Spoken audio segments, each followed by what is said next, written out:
Hey everybody, welcome to episode 4 on the path of Capoeira. Mestre Vibes coming to you directly from Tokyo, Japan, in a beautiful summer day. Okay, today I want to talk a little bit about success, right? I like to look at a lot of personal growth sites, especially on YouTube. And I also follow a lot of the different masteries in Brazil, also doing commentary on the Capoeira community. Generally, the Capoeira community, that when it's spoken about in Portuguese, as far as the people that I've heard or listened to, they're generally talking about Brazilians involved with Brazilians. But I want to be able to focus more on non-Brazilians who teach Capoeira or who dedicated their lives to Capoeira and also generally want to work from it. Now, when I say work from it, means that you want to do it in a professional manner, because you can be someone who doesn't need to rely on Capoeira for your income, but someone who wants to do something professionally, right, in a good way.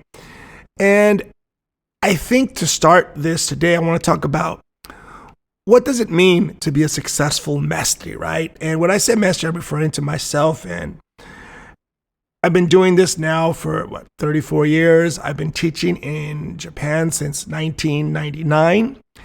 Directly, I've only done Capoeira for my professional career generally. Before that, I was working in the United States and in other parts of the world. But my main job has been Capoeira since 1999, August 22nd, when I started. And it's been my career, and I've done everything to focus on that. I want to give out a big shout out to Mestre Recruta. I don't know if you're going to hear this. Maybe I'll be able to cut this later and add it into the Patreon, just where it says you can get in. And Vaquero working hard. All the people in Asia doing Capoeira. I hope you guys are having a good day. Now, I'm going to talk about what it means to be a successful mestre as it corresponds to me, but I'm hoping that by sharing this stuff with you, you guys can reflect on it and see what it means for you. Now, first, I want to remind people that I was able to go to do my grad program here, Master's in International Relations at Waseda University. And I was very fortunate to be able to take a lot of the classes in the MBA program, because the MBA program had just started. So it's actually part of the international relations so we were able to take classes from there, and I spent most of my time taking MBA classes so I can see how I wanted to grow my own business and to be a better mestre, since teaching Capoeira in one way is kind of an entrepreneurial endeavor, right? So I had a teacher who I quote all the time to people, Higashida Sensei, Professor Higashida, who was just an amazing, brilliant, I remember saying he's the first Japanese person to get a doctorate in in entrepreneurial theory from the London School of Economics. So if that isn't the best credential you can imagine, well, I don't know what is. But he said on the first day of class in entrepreneurial theory, he said, who wants to be successful? Of course, in a room full of MBA students, everybody said, oh, I want to be successful, right? And he goes, okay, define success. And most 99% of people, I think, answered, oh, a lot of money. And he goes, how much money? So he ended the class with saying, okay, before you even think about getting to success, you have to define success. For example, if you're going to have a new app, what would be success for you? If you release a new app, let's say drumming in Capoeira, how many people who purchase that app would be successful for you? So you have to have an idea of what success means to you and define it so that you're able to begin to plan and make your progress towards it. So I defined my success in what I need to do. I have 3 beautiful children, and they're growing up. My daughter's off to college soon in the United States, and my son just left to Africa. He's in Rwanda for 80 days on a government scholarship. And my other son is just amazing, and he's doing his best too. And living in Tokyo is not exactly the cheapest thing, but it's a wonderful life. So for me, my daily success is being able to cover all the costs that I need to do so that I'm able to walk away from capoeira at any time. Does that make sense? So if I left today, would I have built enough wealth so that I can do other things?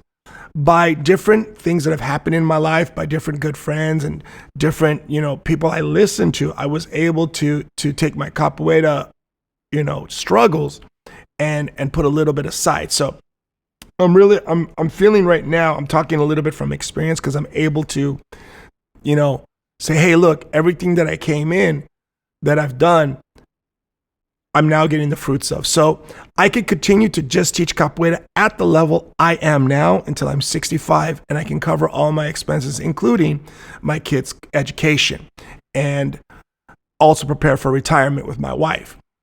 So I think when we talk about success, what does that mean to you? Originally, people were like, how many academias do you want? How many people do you want teaching under you? Do you want to be one of these giant groups? And when I first came to Japan, yes, I had that in my head, but now I realize it's a lot of work with little return.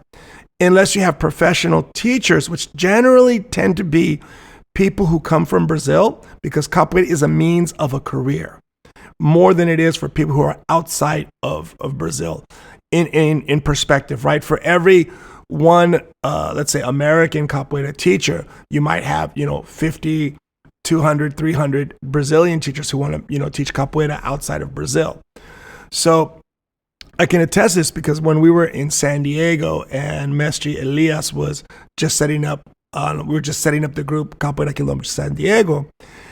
There were so many Brazilians that just came through, but lack of vision, lack of organization, lack of professionalism led most of them not to be able to hold any classes or continue. From looking online, that's changed a lot. So there's a lot more people teaching and more established because things change, right? Out of every 100 that fail, one will maintain. So defining success for yourself is probably the most important thing. What is success? If you think success is having 50, 200 students all paying you $200 a month, well then shoot for 200 students at $200 a month and then you'll be successful. If you just say, I want to have a lot of students, well, that doesn't make any sense because a lot of students for some people is 20 students. I remember a friend of mine in Brazil saying, if you have 20 students, you're successful in Brazil. So it's more about what's successful for you, okay? Now, once you've defined it, you can plan for it and you can do all these different things. I'm going to give you guys a little insight on what I do. And part of me being successful is not only the financial, but the what's the word I'm looking for? The pleasure or the good feeling I get from doing what I do, from what I do as a capoeira master, for what I do teaching capoeira. That feeling compensates me a lot for what I might not make in the money side, but that's good for me and that works for me. At the same time, I want to be able to do the best I can and be the best I can because I have a natural desire to always level up and to be better. So now that I've defined my plan, right, what works for me and what I did, I move forward. And these are things that I've always kept in mind. And I think these points have really, really proven to be true for me. So I'm not saying this is a way for you to just, figure out everything, but these are some general ideas that I did as a capoeira master over the last, especially since 1999, where I started teaching professionally here in Japan. So 99 to 19, last 24 years, I've been teaching in Japan and how it's brought me to where I am, okay? One of the things that you have to really, really understand, and I run into this a lot because I deal with a lot of research in capoeira. Like I ask a lot of questions to people who teach capoeira, people who do capoeira for long periods of time. What do they do there? How do they teach this? What do you think about this topic? And in my second book, On the Path of Capoeira, I really go over a lot of that stuff and I interview. And one of the big, let's say the big stereotypes are capoeira people generally don't show up on time. Capoeira people tend to be more Rasta, more I don't want to say unclean, but like more hippie-ish, right? And I'm not saying that's a bad thing if that's your choice, but for me in Japan, teaching kids, I could get away with that. I have to look clean. I have to do the best I can. What matches for my segment of the market for where I work here, right? For my community.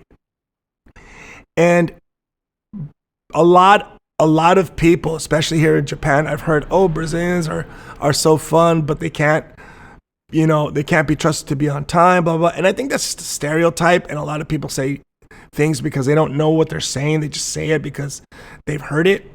Personally, I think if Brazilians weren't able to be on time or capoeiristas weren't being able to be on time, you wouldn't have a lot of the professional capoeira teachers around the world that we do have. And I can name, a dozen offhand.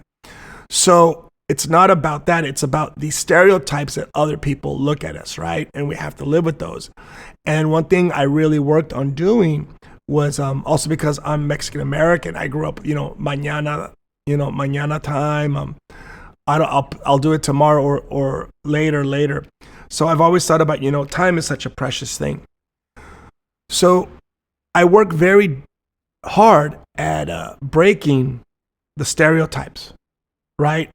That, because if you compare, let's say, capoeira to BJJ, right, Brazilian Jiu-Jitsu, you would see that the Brazilian Jiu-Jitsu people have a lot more of a, I don't want to say Japanese etiquette, but of a more disciplined and organized etiquette or image, while a lot of the capoeira people don't. It's more of like a do whatever you want. There's actually no way to generally check the level. Like imagine if in capoeira you had to do roda every other week, and you're doing roda every other week with people who you've known for 20 years. So the people who are getting better, the people who are maintaining are going to always be, showing that level. We do have roda, but I think it's grown to be a lot more social, especially outside of Brazil, because in Brazil it's very competitive because it is a possible career option. So we see a lot of people, especially in Asia. I always say that I see capoeira in Asia more as social first, capoeira second. And that's fine. That's what people choose. I don't choose that, and I respect other people's choices. The most conflict I've had is when people don't respect my side. So breaking away from the stereotypes, right? Creating a professional image for capoeira. I mean, that's a very important thing to do. And part of breaking away from the stereotypes leads me to my next point. You have to learn how to brand yourself, right? Just like you brand, you say, oh, I'm a capoeira Angola player, or I'm a capoeira regional player, or I do this, or I do that, or I'm an abadá, or I'm a senzala, or I'm a capoeira zoador. You're carrying a brand name when you do it, but also you have to define that. So it's very important for you to understand what your brand is. How are you going to brand yourself? Are you going to brand yourself as a leader in the capoeira community? Are you going to brand yourself as someone who is working diligently to make capoeira an Olympic sport? Or are you someone who's against it? You have to understand that people are looking at you to be decisive, especially when you're in a role of leadership. When you're in a role of leadership, a lot of people will just off the bat look at you to be decisive. So you have to brand yourself. Another way I think of branding is how I've done, I've made 5 CDs and I've enjoyed it and learned so much and grown so much as a musician and as an artist by doing these CDs, also by doing public events, doing everything outside of the capoeira roda, right? So sometimes you can brand yourself by going to different rodas and showing off and doing all these things, or you can brand yourself by doing a performance or being a musician or being an artist and paint or do beautiful videos of capoeira. There's so many things you can do to brand yourself. A lot of people brand themselves on YouTube to be teachers of capoeira. Oh, do this and do that. And I think, it's all good. It adds to the capoeira salad, right? And that makes things a lot better for everyone at the end of the day. So keep in mind, how are you being perceived, and how are you branding yourself, right? Are you branding yourself as someone who doesn't need money from capoeira, someone who a lot of people say, oh, who want to pretend like, oh, money's not important. If you do these things, then people are going to see you as something of lesser value. So you need to brand yourself and understand how you want to be looked at as a leader in capoeira. I really branded myself to show people, that I really have a deep passion, and it's easy because that's really how I feel for capoeira. I'm here 34 years and I'm not looking back. I'm seeing this until the end of my days. So put out stuff, right, on social media or whatever, and brand yourself, right? Brand yourself so that people are looking, and you can turn branding into successful gain. One thing next I want to talk about that is probably one of the most difficult things to talk about in capoeira is I see so many people who just don't invest in themselves or in capoeira. For example, I've gone to shows, and somebody will call a group of capoeiristas. This is way back in the day when I would just show up for shows, and none of them had instruments with them. They just, oh, I don't have a good berimbau, or, oh, I don't have a good pandero, or, oh, this is the only calza I have. And I'm like, wow, you guys got to invest in your product, which is you, right? You're the product if you're a capoeira teacher, especially as a master or a maestra. People are looking at you. You're the product. You have to invest in yourself.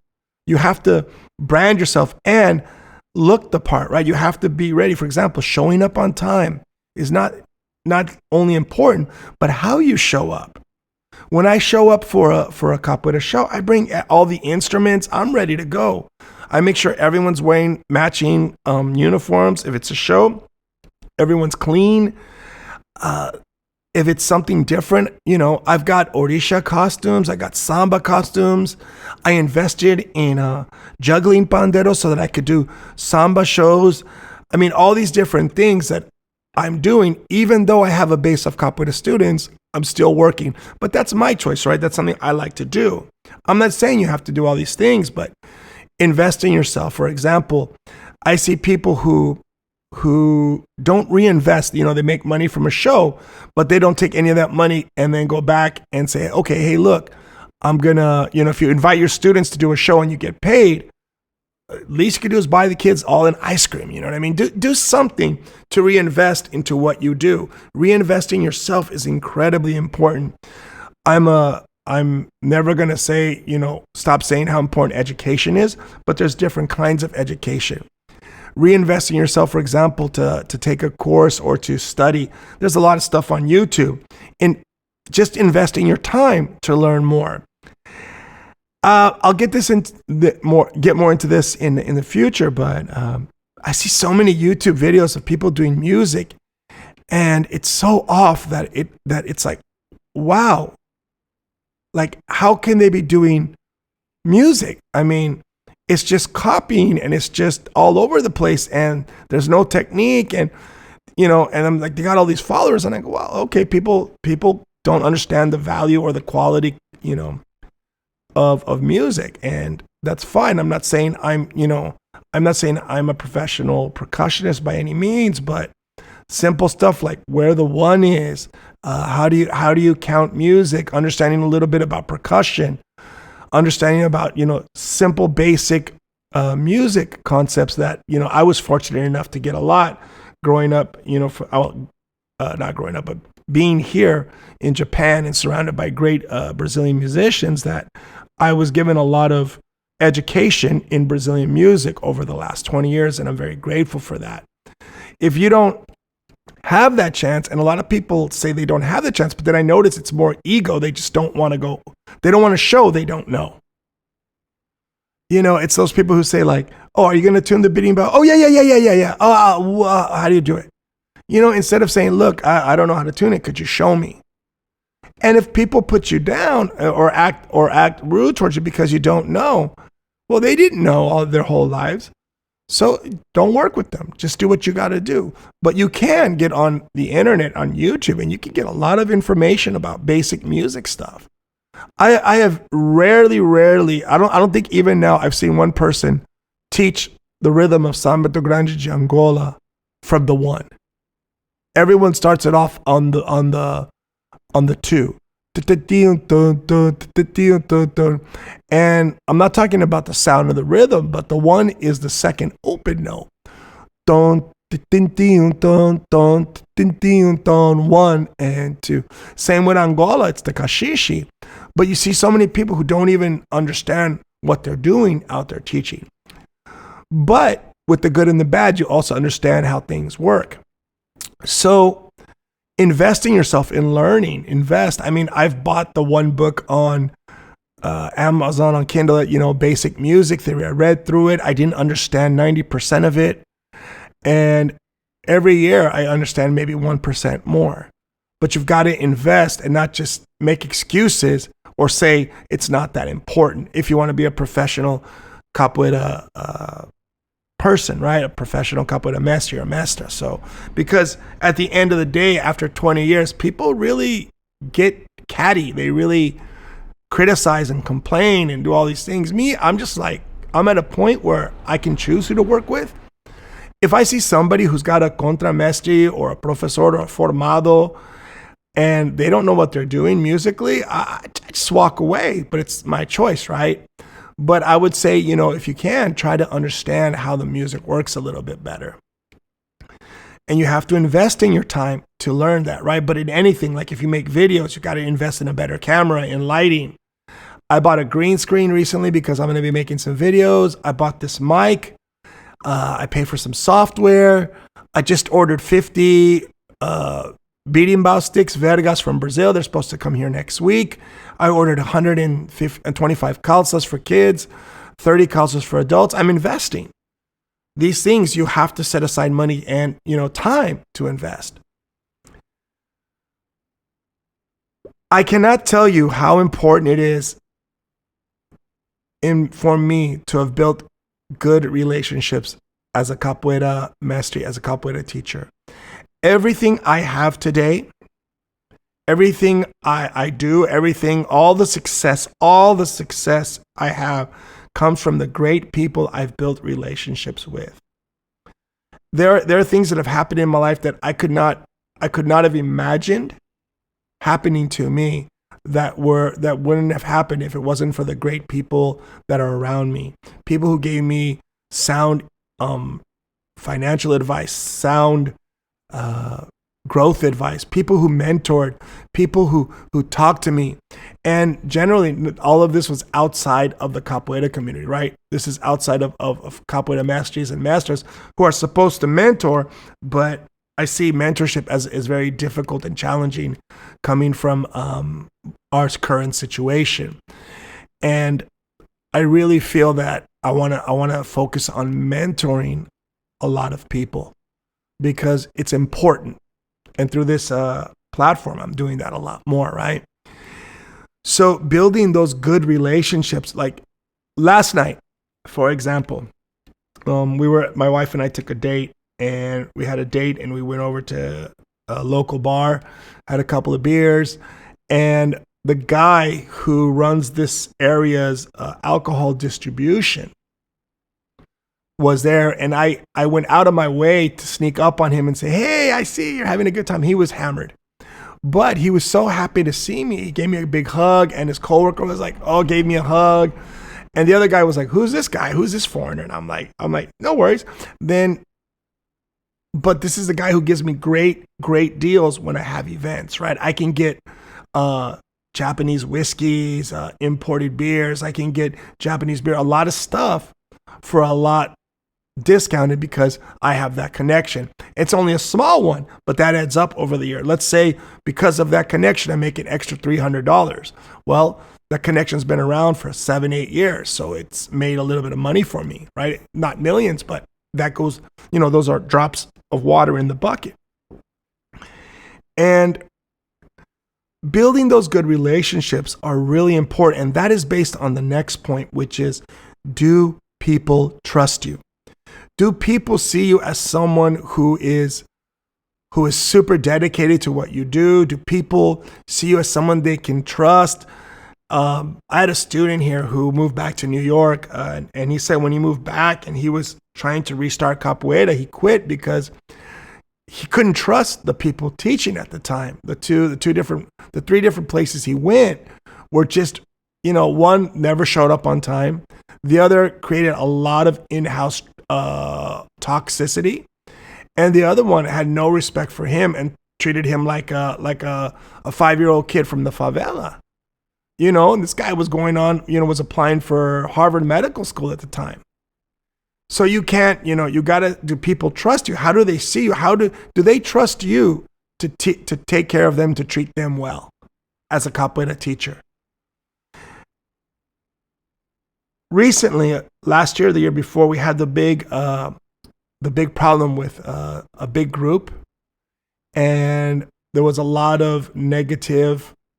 It was involved with inappropriate behavior towards children, and it was a big thing, a big scandal. Everybody knew about it. I mean, I had my students in Thailand asking about it, right? And I was like, wow, how did you guys know? I mean, I know this person doesn't speak English. He must have used a translation service or something and talked to somebody. So it spread like wildfire. Mestre Linguista says all the time, it takes forever to build trust, but it only takes a second to lose it. These kind of things, I mean, that's like the far end of the spectrum of like what happened. And I'm not going to get into it because I wasn't there. I don't know anything about it. All I did is heard the gossip and the rumors, and I've seen a couple of news clippings, and people talk more than I've actually seen anything. So I have no idea. So I'm not going to get into it. I'm just using it as an example of you can build a giant group, for 40, 50 years, and it can all come crashing down because of bad choices, because of people not being able to trust you, especially with kids. For me, I mean, I teach kids, my main thing here. And I teach in a country that's more and more kids not being born in Japan to Japanese people. So every week I got a new student. That means people are moving to this area. And when they move to this area, they're seeing my academia as something special, something they want their kids to be a part of. So trust is a very important thing. And if you really want to have success, this is something that I've always thought if I want to be successful, I really have to make my students awesome. I see so many instructors and teachers, and they want to show how great they are, but I almost never get to see teachers making their students great. I want to see the students shine. I want to see my amazing kids, my adults, just be top of the line. Like my one student said years ago from England, I want them to be top banana, right? It's something that every day I wake up and I go, well, how can I, teach this today so that my students can even be better than they are? And that's something I do passionately. And that's also worked out for me because it's part of that trust. As you're making your students awesome, or making your presentations awesome, making your relationships awesome, you'll get more trust from your community. This all comes together. And it's important to understand that I feel this is really wholeheartedly. People who teach capoeira, we generally have something different, and we can generate axé, energy, and like energy, positive energy or negative energy. And people come to us because they want to see this, they want to be a part of this energy. They want to absorb this energy. But as a part of it too, it's easy on a bad day, or in a lot of cases, what I hear a lot about is my teacher's so toxic. And if you bring that toxicity to your community, to your environment, it's going to push people away. I mean, I've done it, and I hopefully now I do a lot better job at controlling it, or even not trying to suffer it as much. But don't be toxic. If you don't know if you're being toxic, ask someone you really, really trust to be honest with you. Okay, guys, this one was probably the longest one I've done so far. And what it takes to be a successful mestre, or what I've done for myself. Guys, as always, thank you for supporting. If I post on Instagram or on Threads or on Twitter or Facebook or Instagram, please leave a comment, say, hey guys, I'm a member here on Patreon on Mestre Sucuri's Mestre Vibes, and it's worth it. I recommend it. Okay, because I'm trying to get to a certain goal. And if I get to that goal, I'm just going to be the happiest person. But as always, I'm just going to keep going and pushing forward. You guys have a lovely day. And I hope this, helps